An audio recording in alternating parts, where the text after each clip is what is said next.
Entonces, ¿qué está haciendo ahora el Pacto Migratorio Europeo, que ya fue adoptado y está en vigor? En la Unión Europea empieza a aplicarse el Pacto Migratorio y Chequia tiene una excepción debido a los refugiados ucranianos. Eso también lo informa la radio. Damas y caballeros, hoy vamos a ver qué significa realmente ese pacto migratorio, sin rodeos, sin mentiras, sin pintar todo de colores, pero también sin histeria, y vamos a averiguar cómo es eso de nuestra excepción. Pero vamos a empezar por qué tenemos que tratar algo como el pacto migratorio en primer lugar. Todo comenzó en 2015, en realidad empezó mucho antes, pero la crisis de carácter migratorio comenzó en 2015 y 2016. En ese momento, más de 1 millón de personas de países africanos y del Medio Oriente se dirigieron hacia Europa. ¿Por qué se dirigieron hacia Europa? Es una combinación de muchos factores. En primer lugar, los países europeos y los Estados Unidos desestabilizaron los lugares donde vivía esa gente, así que guerras civiles, guerras, bombardeos, terrorismo, realmente no ayudamos mucho ahí, hay que admitirlo. Al mismo tiempo, muchas personas de esos países ya tenían o tienen familiares en esos países occidentales, porque durante mucho tiempo los empresarios gritaban que necesitaban mano de obra barata, ya que los izquierdistas lograron que los empresarios tuvieran que pagar un salario adecuado a la gente. Imagínate que algún empleador tuviera que pagarte dinero por tu trabajo. ¡Qué descaro! Y exactamente estas cosas eran las que la gente en Occidente quería, que alguien les pagara por su trabajo y no querían hacer trabajos pesados. Así que simplemente tuvieron que traer gente de esas regiones y trajeron gente del mundo árabe y africano. Y estas personas también, debido al pasado colonial, tenían lazos allí, llegaban familias, y cuando luego surgía algún problema como una guerra o alguna crisis similar, eso aceleraba el movimiento de esas personas. Así que, en ese sentido, en realidad es una combinación de varios factores, pero sucedió. Además, por supuesto, un pequeño detalle como el famoso Schaffen das, o sea, lo lograremos y de alguna manera la invitación a los migrantes a Europa, pero eso es algo que fue más bien un detalle. Pero en realidad, las razones más importantes y principales fueron un buen sistema social, muchos familiares y conocidos ya establecidos en el sistema, un país destruido que muchas veces destruimos nosotros mismos, o al menos ayudamos a destruir porque luchamos contra terribles dictadores, por supuesto. Y un gran problema fue que en 2015 se suponía que existía algo así como solidaridad voluntaria, es decir, que los propios países se harían cargo de esos refugiados para que los países fronterizos no estuvieran sobrecargados.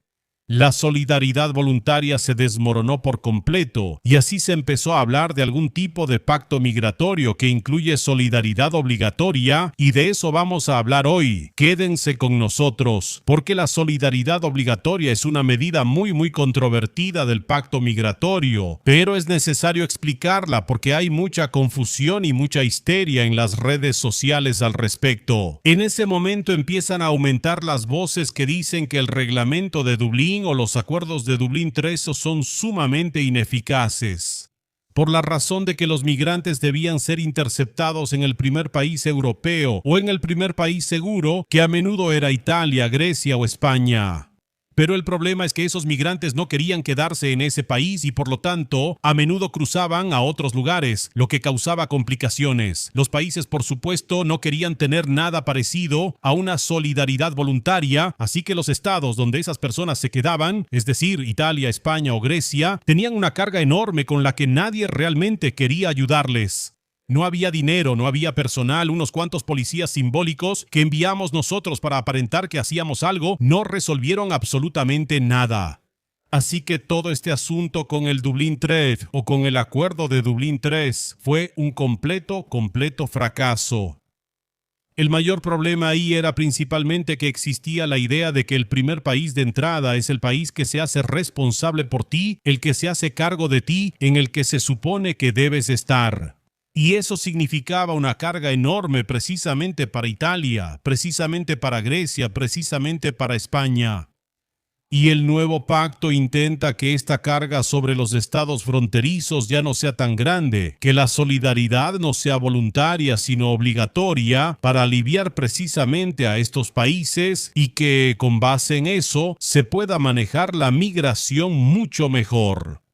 Les diremos cómo y les diremos cómo debería funcionar, por supuesto.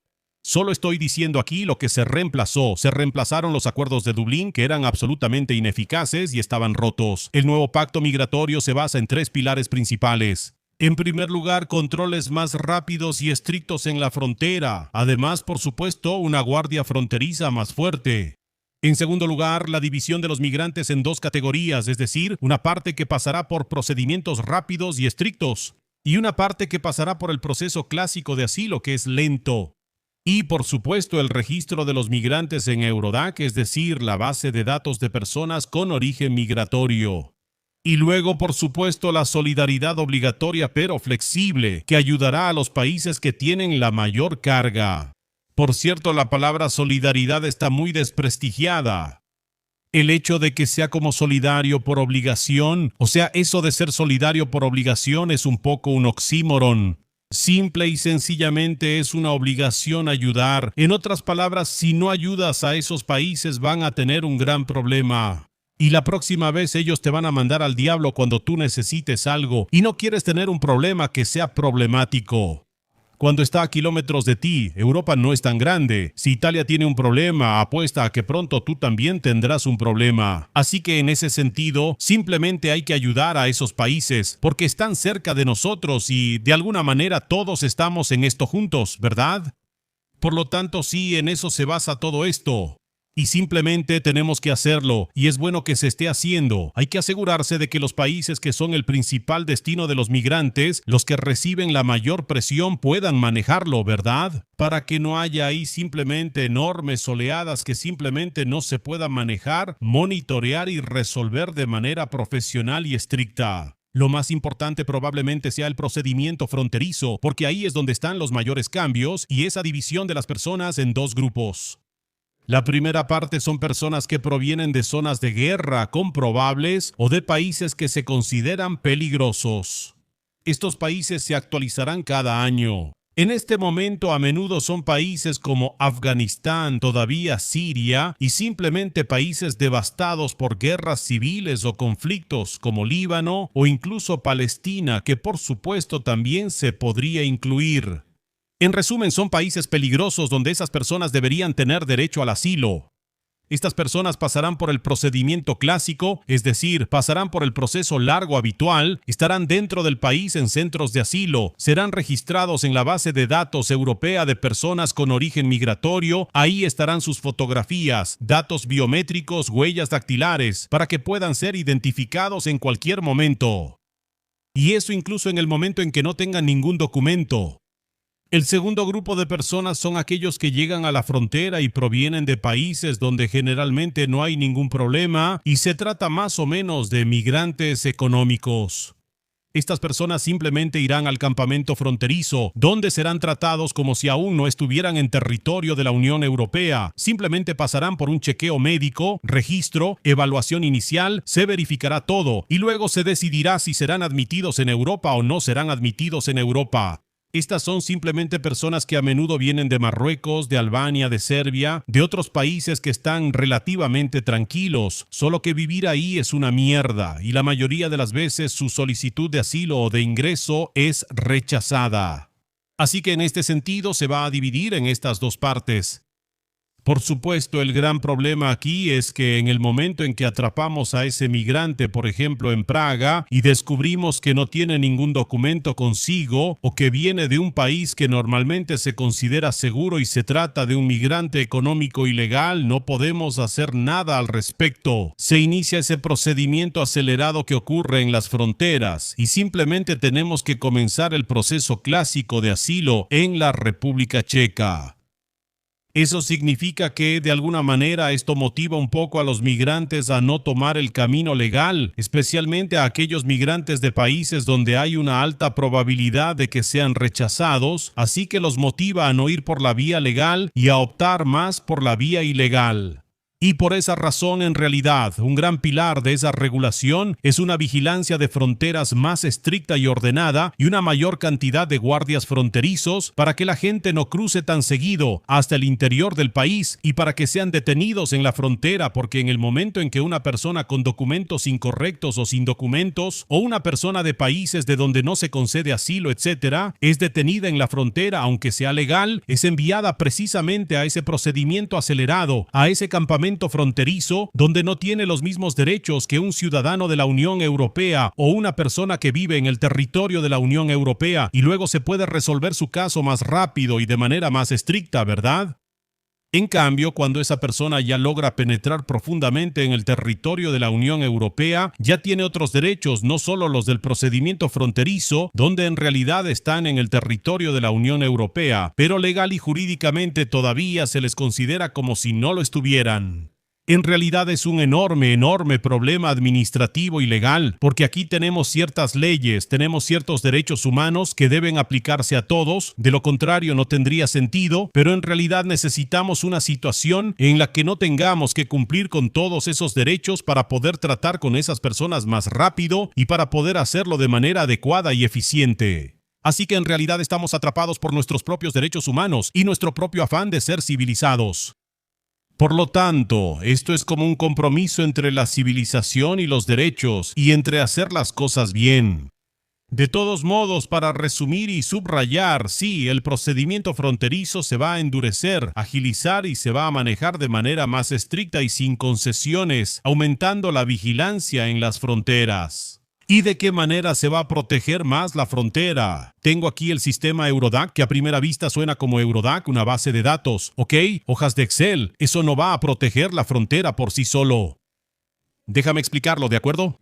Eurodac es un sistema donde cada migrante, sin importar si es atrapado dentro del país como ilegal o si cruza la frontera legalmente o si solicita asilo o lo que sea, simplemente todos se registran ahí. Cualquiera que tenga más de 6 años se registra ahí. Antes era a partir de los 14 años, ahora ya es desde los 6, lo cual por cierto es una crítica, que simplemente estamos acosando a los niños, pero bueno, simplemente es desde los 6 años, así lo acordamos, ni modo, ¿ok? Siempre habrá una foto del rostro, estarán las huellas dactilares, habrá datos biométricos y habrá información sobre esa persona, lo que sabemos de ella, de dónde viene, si lo sabemos, qué hace, etc. Simplemente habrá información, una ficha completa sobre esa persona con antecedentes migratorios y en su caso una bandera roja si tenemos sospechas de que podría ser peligroso o un riesgo para la seguridad, o si se ha comportado de alguna manera, digamos, molesta, que hizo algo muy ok. Entonces habrá una bandera roja para que cualquiera que lo revise después, si lo detienen en algún lugar, y así sucesivamente. Podría encontrarlo según esos datos biométricos en el Eurodac y averiguar, esta persona está tranquila, esta persona es un imbécil, y así sucesivamente. Al mismo tiempo funcionará de tal manera que cuando en la frontera, en ese campamento, en ese campo de concentración fronterizo, si quieres llamarlo así, simplemente rechacen a alguien y le digan adiós, adiós, no vas a obtener asilo, lárgate, lárgate de regreso, vete, pish, pish, pish. Y esa persona regresa y después de 3 años lo intenta de nuevo, esta vez no en los Balcanes, sino tal vez en España o en Italia, entonces ya lo encontrarán y verán, este tipo está en Eurodac, así que ni siquiera vamos a tratar con eso directo a la chingada. Ya te rechazamos una vez, la situación sigue igual, tu país sigue clasificado igual de seguro o peligroso. Lárgate, lárgate, a nadie le importas, ¿sí? Así que eso aumentará la seguridad porque el procedimiento será más claro y mucho más rápido. Eso significa que habrá más capacidad para cada persona. Eso significa que simplemente todo será más eficiente en general. Y, por supuesto, este asunto en sí mismo, como el monitoreo, la vigilancia, la toma de huellas dactilares, las fotos y esas cosas, eso por sí solo es bastante molesto. En el momento en que una persona pasa por esto o cuando se corre la voz de que esto está sucediendo, es una señal para la gente como, oye, cuando vayas a Europa, esto es lo que te va a pasar. ¿Qué piensan? ¿Los quieren en Europa? ¿Los aman cuando hacen esto? Pues no, entonces ya no será ese "we schaffen das", ahora será más bien como que no nos quieren ahí, ¿verdad? Así que vamos a pensar si vamos o no vamos. Claro, Europa sigue siendo rica. En el baño les sale agua potable del grifo, así que probablemente aguantaremos este proceso para poder vivir en un país donde en Haislu sale agua potable, pero aquellos que ya tienen agua potable en Haislu, en su país, solo que no ganan suficiente, tal vez dirían, eso no vale la pena para mí, mejor me voy a Gran Bretaña, donde tienen una política migratoria absurda y todos están completamente raros, ¿verdad? En Europa no nos quieren, así que nos iremos a Gran Bretaña, o a Estados Unidos, ahí tampoco nos quieren, así que a Gran Bretaña. Así es, sí, así va a funcionar el Eurodac. El sistema, la base de datos, por sí sola realmente no hace mucho, pero cuando la conectas con la gente y la llevas al mundo real, al mundo práctico, entonces puede funcionar de alguna manera como un disuasivo. Y ahora sobre el mecanismo de solidaridad obligatoria. En otras palabras, ¿te portas bien o te vamos a golpear? Mira, el mecanismo de solidaridad obligatoria. Y si tenemos esa excepción, primero sí tenemos una excepción, pero no es para siempre, es solo por este año. Ok, entonces tenemos una excepción para este año. Para el próximo año ya no tenemos ninguna excepción. El próximo año ya vamos a tener que participar normalmente en los asuntos europeos. ¿Sí? Y ahora esa solidaridad o esa ayuda forzada. Habrá la posibilidad de hacerlo de 3 maneras diferentes y funcionará de la siguiente manera. Cada año se reunirá la Comisión Europea y dirá: bien, tenemos informes de que en España, en Italia y en Grecia simplemente hay un problema y que necesitan ayuda. ¿Cómo necesitan ayuda? Necesitan ayuda en el sentido de que tienen 100,000 migrantes que reubicar o a los que hay que ayudar de alguna manera. 100,000 de estas personas. Bien, 100,000. Tomemos 100,000 y basándonos en la población y el Producto Interno Bruto, desglosaremos cuánto le toca a cada país. Será obligatorio, será inevitable, se tendrá que hacer como lo digamos. No existe eso de que Alemania venga y diga nosotros los recibimos a todos, ustedes nos pagan el dinero, no. Simplemente será así que cada quien recibirá su parte y tendrá que arreglárselas de alguna manera. ¿Y cómo lo hará? O bien aceptando a esos migrantes. Así que, por ejemplo, dirán, mira, República Checa, este año te tocan 2,000 migrantes. ¿Qué harás al respecto? ¿Qué vas a hacer? Y la República Checa dirá, oye, 2,000 migrantes, eso es demasiado, no los quiero. Como máximo aceptaré a 1,000 migrantes. Por 500 migrantes pagaré 20,000 euros por cada uno y por otros 500 enviaré ayuda material a Ostrava y ya. En ese momento, como República Checa, básicamente cumplimos con el crédito de que resolvimos el tema de los 2,000 migrantes. Y estamos bien. Por cierto, ¿en qué vamos a gastar esos 20,000 euros por cada migrante? Eso no será para que los españoles se tomen una siesta, será para que ese dinero vaya a un fondo, del cual se financiará la Guardia Fronteriza, las vallas, los barcos patrulla y en general todas las cosas necesarias para salvar a Europa de la migración ilegal. Así que o ayudamos trayendo a esos migrantes aquí y recibiéndolos. Si creemos que podemos manejarlo, por ejemplo, si son pocos al año y se integran aquí, lo cual sí sucede si los tratamos como se debe, para que se integren y no se concentren en guetos. Sí, así que tienes que manejarlo correctamente. Y luego vamos a estar tirando dinero para que otros ya no lleguen aquí, o si llegan, que no lo hagan ilegalmente cruzando la frontera cuando esa frontera esté vigilada y que sean detenidos en la frontera y luego se les haga un proceso migratorio más rápido que si los detienen dentro del país, donde ya tienes que hacer todo el proceso migratorio completo y largo. ¿Sí? Entonces, o vamos a recibir a esas personas aquí, o vamos a financiar la captura de personas en las fronteras, o vamos a enviar directamente soldados y policías para que atrapen a la gente en esas fronteras. Ese es básicamente el principio de la solidaridad obligatoria y siempre vas a poder calcularlo como lo necesites. Vas a poder decir tranquilamente, ok, no quiero ni un solo migrante y no voy a pagar nada, pero voy a enviar la mitad de mi ejército a Italia.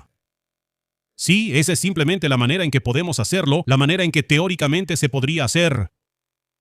Simplemente se trata de que esos países fronterizos que tienen la tarea de proteger a Europa no estén sobrecargados y que también nosotros, los que estamos aquí adentro, cómodamente seguros participemos en la protección de esas fronteras y en ayudar a esos países que están resolviendo la seguridad fronteriza por nosotros.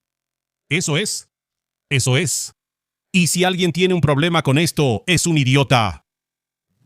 No lo voy a resolver ni explicar porque los idiotas suelen tener un problema con que se resuelva algún problema que en ese momento ya no les afecta, y cuando ese problema sí les empieza a afectar, se quejan de que se debió haber resuelto hace mucho tiempo. Bien, y ahora un gran problema es que el pacto migratorio realmente no resuelve adecuadamente el tema de la política de retorno, aunque lo aborda un poco, pero no lo resuelve bien, y eso es la vía legal para algunos migrantes. Porque primer punto, la vía legal. Eso no significa que simplemente vamos a traer a esas personas aquí, aunque no las queramos aquí. Eso significa que debe haber algunos mecanismos para que, por ejemplo, una persona de Afganistán, de Siria o de algún otro país que esté cerca de Europa y esté en problemas, pueda llegar a Europa legalmente, por la vía legal.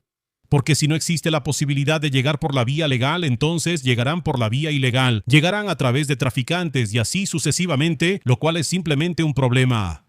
Entonces, en ese momento quieres crear algunos corredores legales porque esos corredores legales están más controlados. No se trata de que si pones una enorme cantidad de barreras de visado y barreras burocráticas, la gente no va a llegar aquí. Simplemente van a llegar, ¿verdad? Esa es la realidad. Entonces, en vez de librar una batalla que no puedes ganar, sería mejor quitarlo de las manos de los criminales, de los traficantes y de la mafia, hacerlo directamente desde el Estado, tener el control y, por ejemplo, recaudar dinero de eso. Imagínate lo bonito que sería si en vez de que los traficantes reciban ese dinero que los migrantes pagan, lo pagaran a empresas europeas o instituciones europeas por el mismo servicio, pero de manera mucho más segura, con documentos mucho más controlada y con mayor supervisión. Y además, con ese dinero que los migrantes pagarían, podríamos financiar la protección de las fronteras contra los que aún así intentarían entrar ilegalmente. Así que eso sería una victoria.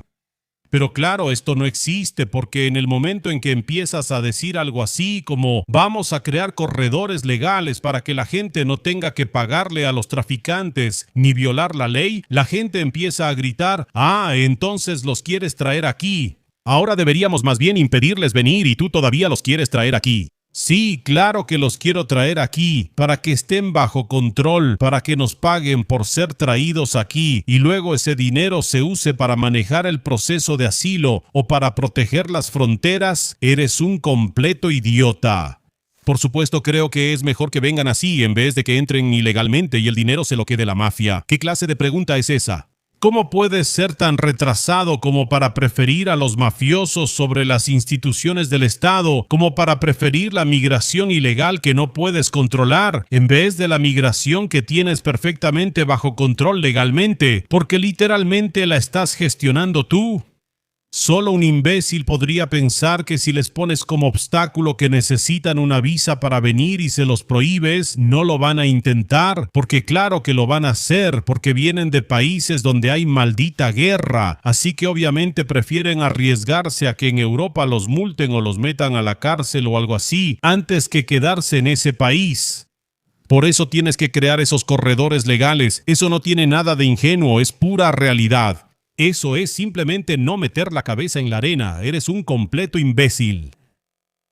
Así que eso, las vías legales, eso es lo que se necesita, porque si no, los traficantes seguirán ganando dinero todo el tiempo. Todo el tiempo. Y otra cosa que se necesita es precisamente la política de retorno. La política de retorno es un problema porque los países de los que huyen los refugiados no los quieren de vuelta. ¿Por qué no los quieren de vuelta? ¿Porque son asesinos los peores? No. No los quieren de vuelta porque ya tienen suficientes habitantes propios y la mayoría de las veces, cuando esas personas huyen, lo hacen porque en ese país se vive mal. Probablemente se vive mal en ese país porque hay poco dinero, pocos recursos y demasiada gente. Ese país lo sabe y en el momento en que esas personas se van es una bendición para ese país. ¿Por qué es una bendición para ese país? Porque desaparece la razón principal por la que tienen tantos problemas. Entonces la gente que sobra desaparece y se va a Europa, donde van a ganar dinero y van a enviar ese dinero a sus familias en el país de donde vienen. Así que eso significa para esos países en particular que no quieren que los migrantes regresen, que primero se alivian demográficamente porque tienen demasiada población, así que habrá un poco menos, y segundo, se les ayuda financieramente porque esas personas que trabajarán en Europa enviarán mucho dinero de regreso a casa. Así que esos países solo se benefician de eso, así que por supuesto que no van a cooperar en las reubicaciones y repatriaciones, porque para ellos eso es una pérdida. Por lo tanto, tenemos que crear algo así como un mecanismo de presión funcional sobre esos países. En este momento logramos devolver como máximo al 30%, eso es poco. ¿Existe una manera de hacerlo mejor? Bueno, tal vez a través de sanciones económicas o por el contrario, mediante incentivos económicos, en resumen, a través de algún tipo de motivación financiera o incluso mediante algún tipo de motivación de fuerza. Y si no quieren recibir a sus migrantes a largo plazo, perfecto. O sea, nosotros podemos bombardearlos sin problemas, ¿sí? Así que ustedes eligen. O podemos hacer algo menos destructivo que bombardear, por ejemplo, dejar de comerciar con ese país y dejar de exportar productos ahí, por ejemplo. Sí, en fin, está bien, en fin. Tenemos que ejercer presión sobre esos países para que se lleven de vuelta a sus ilegales, aunque para esos países en particular sea extremadamente desventajoso. Eso tiene que ser parte, lamentablemente en el pacto migratorio solo es un poquito, y esto es ahora lo que se tiene que resolver, en lo que hay que presionar y en lo que Europa debe usar su potencial geopolítico y su peso geopolítico para que carajo en Afganistán, Somalia o Eritrea logre que simplemente nos obedezcan y se lleven a su gente porque carajo son su gente, ¿sí? ¿Y cuándo queremos que se los lleven de vuelta? Así que esa es la situación. Así que este es el pacto migratorio. Damas y caballeros, díganme qué opinan al respecto. Para mí, sin duda, es un paso en la dirección correcta, pero aún no está terminado. No es todo. Hay que hacer más, pero hace falta un trabajo mejor. Así que presionen a los políticos para que hagan más y un mejor trabajo.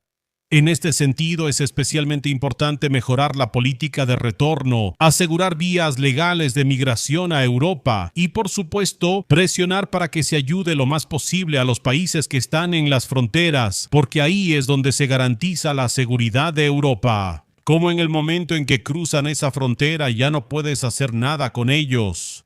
Tienes que hacer una fortaleza de Europa, fortaleza Europa para que no pasen más allá si no queremos que pasen más allá.